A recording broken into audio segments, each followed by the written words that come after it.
Welcome to the Rim Break Rodeo. We hope this video helps. In this video, I will explain how to make chocolate chip cookies without granulated sugar.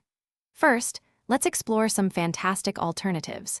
You can use natural sweeteners like maple syrup or honey for a rich, nuanced flavor. Brown sugar or coconut sugar also work wonderfully, offering a slightly different texture and taste. Remember to adjust your liquid ingredients slightly to keep that perfect cookie consistency. When substituting, a good rule of thumb is to reduce other liquids in your recipe by about 25% if you're using a liquid sweetener like maple syrup. If you're opting for brown sugar or coconut sugar, you can generally use a 1-to-1 ratio with granulated sugar. Sometimes, adding an extra 1/4 teaspoon of baking soda can help with the texture, giving your cookies a lovely lift. The mixing process is key.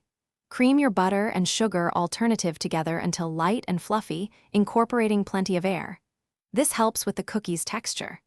After mixing, chilling your dough for at least 30 minutes is a game changer.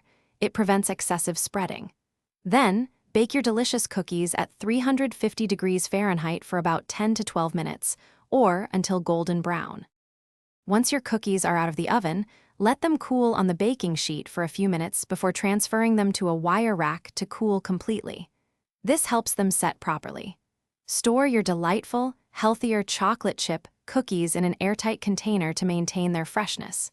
Now, you can enjoy a guilt-free treat or share them with loved ones. Thanks for watching. Consider subscribing if we helped you.